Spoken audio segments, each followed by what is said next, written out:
Hello everyone, welcome to commerce studies. आज हम इस वीडियो में जो हमारे इनकम टैक्स है, बीकॉम सिक्स्थ सेमेस्टर में जो सब्जेक्ट इनकम टैक्स आप पढ़ रहे हो, अगर आप पंजाब यूनिवर्सिटी के अकॉर्डिंग सिलेबस चेक करोगे तो उसके अकॉर्डिंग मैंने आपको इंपॉर्टेंट क्वेश्चंस जो हैं इनकम टैक्स के वो मैंने आपको नोट करवा दिए थे, जैसे कि यहाँ पे लिखे हुए हैं। तो आज हम इन क्वेश्चंस की जो सीरीज़ है वो उनको शुरू कर रहे हैं। तो हम वन बाय वन सारे क्वेश्चंस डिस्कस करेंगे। तो सबसे पहले मैं आपको करवा रही हूँ set off and carry forward of losses.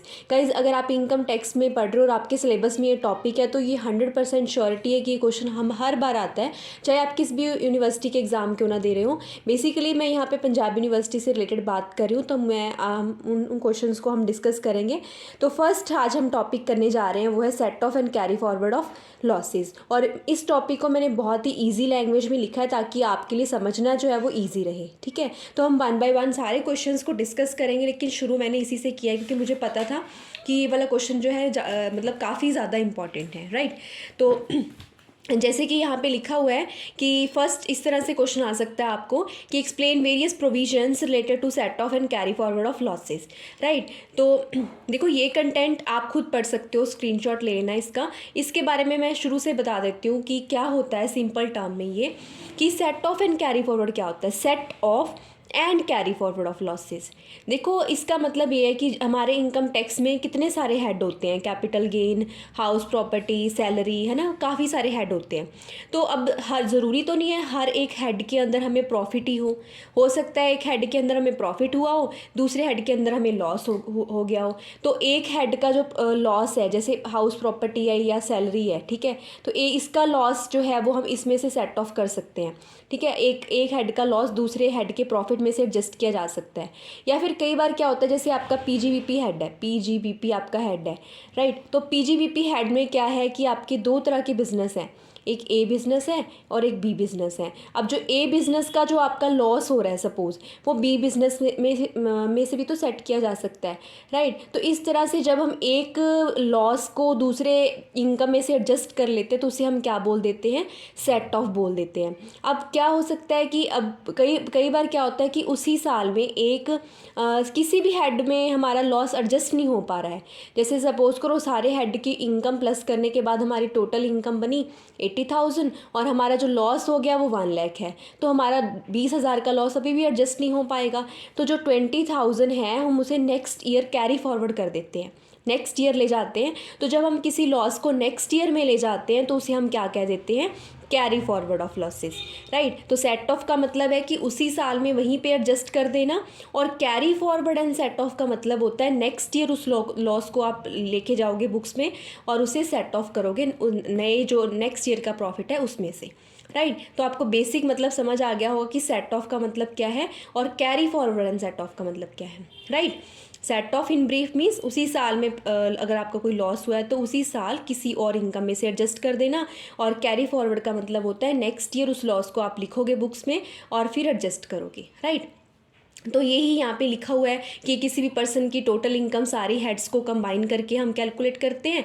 उसके बाद में अगर कोई एडजस्टमेंट्स हैं तो वो सारी कर देते हैं, और उसके बाद अगर कोई लॉस रह गया तो वो नेक्स्ट ईयर में हम कैरी फॉरवर्ड कर देते हैं, अगर इसी साल में एडजस्ट हो रहा होता है तो कर देते हैं। लेकिन इसके लिए भी कुछ प्रोविजंस दी गई हैं कि कब लॉस किस तरह से एडजस्ट कर सकते हैं, तो उन प्रोविजंस को हम पढ़ेंगे।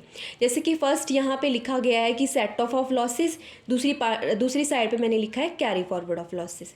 अब जो सेट ऑफ लॉसेस है, मतलब सेट ऑफ उसी साल में एडजस्ट करना लॉस को, तो वो दो तरीके का होता है।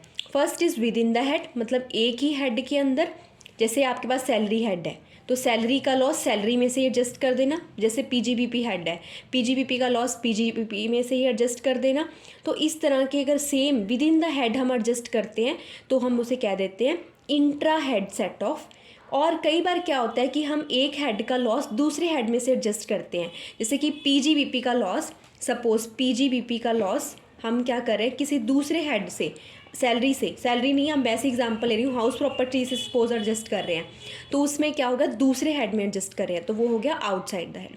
अब देखो कर सकते हो आप ऐसे, विद इन द हेड भी कर सकते हो, आउटसाइड भी कर सकते हो, लेकिन दोनों की कुछ एक्सेप्शंस हैं कि जब आप नहीं कर सकते।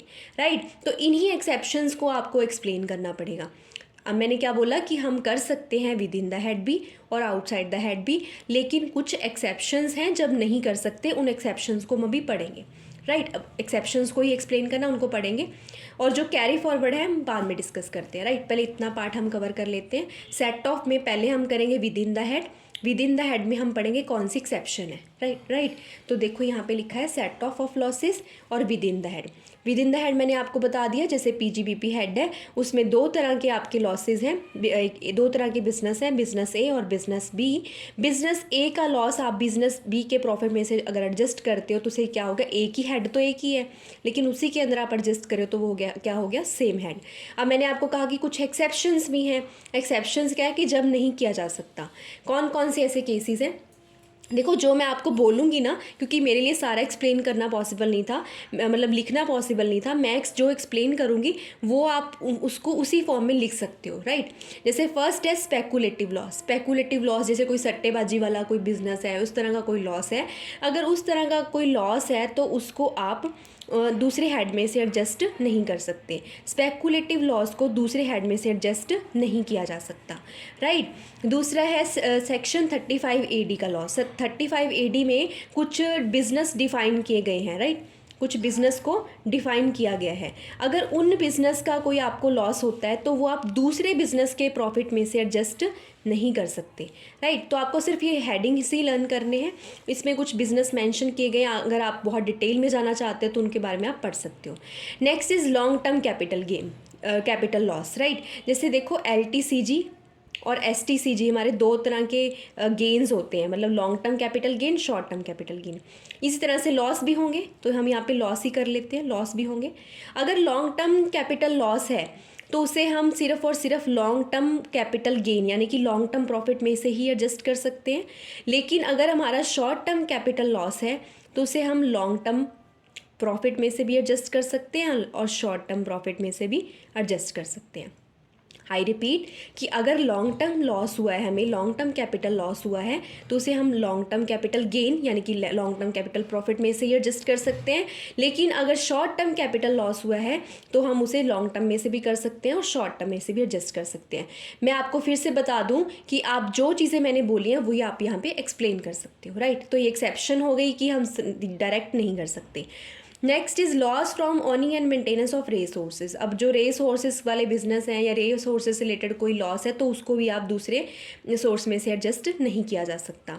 Next is loss from exempted source of income. अब जिसका पहले ही टैक्स नहीं बनता, एग्जेम्प्टेड है वो, उसका लॉस, जैसे एग्रीकल्चर इनकम है, उसे आपको कोई लॉस हो गया, वो पहले एग्जेम्प्टेड है तो उसका लॉस किसी और में से एडजस्ट आप नहीं कर सकते। नेक्स्ट इज लॉस फ्रॉम इक्रॉस का मतलब है नहीं कर सकते, इसका मतलब ये नहीं है कि पॉइंट लिखना नहीं है, आपने लिखना है लेकिन एडजस्ट नहीं किया जा सकता। Next is loss respect to casual income. Casual income होती है जैसे कि सडनली हमें कोई इनकम होगी, जैसे लॉटरी अगर आपकी निकल गई, इस तरह की इनकम के जो लॉस है उसको भी हम, कैजुअल इनकम के लॉस को भी हम कहीं से भी एडजस्ट नहीं कर सकते। ऐसे नेक्स्ट ये पॉइंट लिख दिया कि नहीं कर सकते। नेक्स्ट एक पॉइंट है कि इसको किया ही नहीं जा सकता कहीं से भी एडजस्ट। नेक्स्ट इसी तरह से अनडिस्क्लोज्ड सोर्स ऑफ इनकम है, ये कुछ सेक्शंस मेंशन है, इनकी जो इनकम है, इनकी इनकम को भी हम किसी और इनकम में से एडजस्ट नहीं कर सकते। तो ये क्या हो गया, कुछ एक्सेप्शंस हो गई कि वैसे आप कर सकते हो लेकिन इन केसेस में नहीं कर सकते। तो ये क्या था, सेट ऑफ का फर्स्ट पार्ट था, सेट ऑफ का ये फर्स्ट पार्ट था और कुछ एक्सेप्शंस हमने की। आपने इसी तरीके से डिफाइन करना है, पहले इसको फिर उसके एक्सेप्शंस को लिख देना है, राइट। इस तरह से आप एक्सेप्शंस को लिख दोगे, इनकी एक्सप्लेनेशन आप दे दोगे, जो चीज़ें मैंने बोल के बताई हैं आप लिख दोगे। Next is outside the head. अब हम सेम ऐसे ही करेंगे कि विद इन द हेड, ऐसे ही outside the head. Outside the head भी सेम ही है, जैसे कि हाउस प्रॉपर्टी के लॉस को आप सैलरी में से, पीजीबीपी में, किसी और में से एडजस्ट करते हो तो वो आउटसाइड द हेड हो गया। इसकी भी कुछ एक्सेप्शंस हैं, जैसे कि देखो फर्स्ट स्पेकुलेटिव लॉस, जो कुछ देखो सिमिलर हैं, वो मैं उनको दोबारा रिपीट नहीं करूँगी क्योंकि वीडियो बहुत बड़ी हो जाएगी। स्पेकुलेटिव लॉस को नहीं किया जा सकता। ऐसे ही हॉर्स रेस वाला भी सेम है, कैपिटल लॉस वाला भी ये भी सेम है, ये सारे पॉइंट सेम है। और बिजनेस इसमें एक जो नए पॉइंट्स हैं वो बता देती हूँ। First is business loss. जो बिजनेस लॉस है उसको हम सैलरी में से एडजस्ट नहीं कर सकते, ठीक है, इसकी एक रिस्ट्रिक्शंस है, उसको नहीं किया जा सकता। ऐसे ही जो लॉस है हाउस प्रॉपर्टी का, उसे हम किसी और हेड में से एडजस्ट कर कर सकते हैं, लेकिन 2 लाख से ऊपर का नहीं कर सकते। अगर मान लो आपका 3 लाख का लॉस है, आप दूसरे हेड में से उसे एडजस्ट नहीं कर सकते, कहाँ तक कर सकते हो, सिर्फ 2 लाख तक का, right. Next is casual income. अगर कोई कैजुअल इनकम है भी नहीं, वो भी नहीं की जा सकती। और बाकी सारे पॉइंट जो हैं वो अभी हम कर चुके हैं, वही वाले सारे पॉइंट्स यहाँ पे भी हैं। तो 2 पॉइंट यहाँ पे नए ऐड हो जाएंगे, बाकी सारे पॉइंट सेम है। तो ये करके हमारा क्या हो गया कंप्लीट, ये पार्ट पूरा कंप्लीट हो चुका है। Next part is carry forward. Carry forward क्या है कि जब हम नेक्स्ट ईयर में अपने लॉस को ले जाते हैं और फिर एडजस्ट किया करते हैं, तो उसमें फर्स्ट पॉइंट क्या है, carry forward of loss under house property. अगर हाउस प्रॉपर्टी का लॉस है, उसे आप कैरी फॉरवर्ड कर रहे हो नेक्स्ट ईयर, तो मैंने बहुत शॉर्ट फॉर्म में लिखा है ताकि आपको लर्न करना ईजी रहे, क्योंकि क्वेश्चन बहुत लेंदी हो जाता है। तो देखो, जब आप उसको लॉस को नेक्स्ट ईयर लेके जाओगे तो टाइम क्या रहेगा, उसे 8 साल तक आप आगे लेके जा सकते हो। जैसे 1 साल एडजस्ट नहीं हो पाया, आप नेक्स्ट ईयर ले जाओगे, नेक्स्ट ईयर फिर प्रॉफिट की कमी होने की वजह से वो वहाँ पे एडजस्ट नहीं हो पाया, फिर आपको उसको नेक्स्ट ईयर ले जाओगे। तो ऐसे कितने सालों तक लेके जा सकते हो आप, 8 ईयर्स तक, 8 असेसमेंट ईयर तक। और कौन से हेड में लेके जाओगे, जैसे सपोज करो आपका 10,000 का लॉस हो गया इस साल, उसे आगे नेक्स्ट ईयर लिखना है, लेकिन लिखना कहाँ पे है, मतलब मोड क्या है, कहाँ पे लिखोगे जाके, उसे लिखोगे आप हाउस प्रॉपर्टी हेड में ही। हाउस प्रॉपर्टी का लॉस है ना, तो हाउस प्रॉपर्टी हेड में ही लिखोगे। तो हर एक में मैंने ऐसे बताया कि टाइम कितना है और मोड क्या है। Next is non speculative loss. अगर नॉन स्पेकुलेटिव लॉस है, आप उसको नेक्स्ट ईयर कैरी फॉरवर्ड कर रहे हो, तो कितने सालों तक आप लेके जा सकते हो, 8 साल तक। और नेक्स्ट इज कहाँ पे, कौन से हेड में लिखोगे, बिजनेस एंड प्रोफेशन वाले हेड में या पीजीबीपी हेड में हम कह सकते हैं। Similarly speculative business loss, speculative जो सट्टेबाजी वाले बिजनेस होते हैं, उस तरह के लॉस को आप 4 साल तक ही, इसमें लिमिट है 4 ईयर तक ही कर सकते हो, असेसमेंट ईयर तक आगे आगे लेके जा सकते हो। स्पेकुलेटिव बिजनेस हेड में से ही ऐसे एडजस्ट किया जा सकता है, मतलब स्पेकुलेटिव बिजनेस लॉस को स्पेकुलेटिव बिजनेस में से एडजस्ट करोगे, ना कि नॉन स्पेकुलेटिव में से, राइट। तो next is specified business. 35AD section में कुछ बिजनेस मेंशन है। अगर उस तरह के बिजनेस हैं, उनके लिए कोई लिमिट नहीं है, आप जब तक वो एडजस्ट नहीं होते आप उसको नेक्स्ट ईयर लेके जा सकते हो। Next is specified business, but किस में से एडजस्ट करोगे, इसी बिजनेस में से। इसी बिजनेस में से कोई और प्रॉफिट हो गया, उसमें से एडजस्ट कर पाओगे, लेकिन उसे किसी और में से एडजस्ट नहीं किया जा सकता, और इसके लिए लिमिट कोई नहीं रखी गई है। Next point is carry forward of loss under the head of capital gain. अगर कैपिटल गेन है, जैसे सेम मैंने पहले बताया कि 8 साल तक लेके जा सकते हैं। और मोड क्या है, अगर लॉन्ग टर्म है तो उसे लॉन्ग टर्म में से एडजस्ट करेंगे, लेकिन शॉर्ट टर्म को लॉन्ग टर्म में से भी एडजस्ट किया जा सकता है और शॉर्ट टर्म में से भी एडजस्ट किया जा सकता है। ये हम पहले भी कर चुके हैं। नेक्स्ट इज अगर कोई लॉस है हॉर्स रेस वाला, उसको भी सेम आप 4 ईयर तक कैरी फॉरवर्ड कर सकते हो। और मोड क्या है, सेम उसी बिजनेस मतलब वही वाली इनकम में से आप एडजस्ट कर सकते हो। अब अनअब्जॉर्ब डेप्रिसिएशन, ये मैंने आपको बहुत डिटेल में कराया हुआ है, ये अलग से 5 मार्क्स का भी क्वेश्चन आ जाता है कि अगर अनअब्जॉर्ब डेप्रिसिएशन होती है, अगर इस साल आपकी डेप्रिसिएशन एडजस्ट नहीं हो पाई, तो आप उसे नेक्स्ट ईयर कैरी फॉरवर्ड कर दोगे। सॉरी, तो वो अनअब्जॉर्ब डेप्रिसिएशन हो गई। और कैसे एडजस्ट किया जाता है, फर्स्ट करंट ईयर की डेप्रिसिएशन को एडजस्ट किया जाता है, फिर बिजनेस लॉस को एडजस्ट किया जाता है, फिर अनअब्जॉर्ब डेप्रिसिएशन को। जैसे सपोज करो कि 2022 में हमारा 1 लाख का प्रॉफिट हुआ, तो सबसे पहले आप इस साल की डेप्रिसिएशन माइनस करोगे, 2022 की ही। उसके बाद में अगर कोई पिछले सालों का लॉस है तो उसको माइनस करोगे, और उसके बाद सबसे एंड में इसे चांस दिया जाता है कि आप इसे भी माइनस कर सकते हो। और अगर आप इसको डिटेल में पढ़ना चाहते हो, क्योंकि अलग से 5 मार्क्स का आ जाता है क्वेश्चन, तो मैंने इसकी वीडियो अपलोड कर रखी है, उसको प्रॉपर देख लेना, और वही कंटेंट आप यहाँ पे भी लिख सकते हो, राइट। तो इसके बाद में आपका क्वेश्चन हो जाता है एंड। मैं आपको बहुत शॉर्ट में रिवाइज करा देती हूँ कि करना क्या है। फर्स्ट ऑफ ऑल ये आप मीनिंग लिखोगे, फिर आप लिखोगे set off and carry forward को हम 2 पार्ट में डिवाइड करते हैं, set off and carry forward. Set of with in the head और आउटसाइड द हेड, इसकी और इसकी एक्सेप्शन सेम है, तो आप एक बार एक्सेप्शन को प्रॉपरली एक्सप्लेन कर दीजिए, नेक्स्ट टाइम उनको जस्ट पॉइंट्स में बता दीजिए, और जो डिफरेंट हैं उनको आप एक्सप्लेन कर देना, क्योंकि इसमें 2 डिफरेंट है, राइट, बाकी सेम ही है। उसके बाद कैरी फॉरवर्ड में ये सारे पॉइंट्स हैं, राइट। उसके बाद कुछ और प्रोविजंस भी होगी, लेकिन इतना क्वेश्चन आपके लिए सफिशिएंट होता है लिखना, और उसके बाद आप कंक्लूजन लिख सकते हो। एक बार मैं आपको सारा दिखा देती हूँ कि हमने क्या क्या किया, आप इनको एक्सप्लेन कर लीजिएगा। नेक्स्ट क्वेश्चन जो है वो हम करेंगे aggregation of income. Aggregation of income भी हमारा इम्पॉर्टेंट है। तो एक बार मैं आपको इम्पॉर्टेंट क्वेश्चंस की लिस्ट दिखा देती हूँ। इसमें से ये 4 क्वेश्चन फर्स्ट यूनिट के आपके ज़्यादा इंपॉर्टेंट है, उसमें से हमने ये कर लिया, बाकी हम ये करेंगे और ये हम डिडक्शंस लाइन वाइज करेंगे। गाइज़ अगर आपको वीडियो अच्छी लगी हो तो लाइक कर देना, चैनल को सब्सक्राइब कर देना। और बहुत ज़्यादा मेहनत लगती है वीडियो बनाने में, पहले नोट्स बनाओ फिर अपलोड करो तो टाइम लग जाता है, तो एटलीस्ट आप देखते हो तो लाइक ज़रूर कर दीजिए और शेयर कर दीजिए अपने फ्रेंड्स के साथ, ताकि मैक्सिमम लोगों की जो है हेल्प हो सके। Thank you everyone.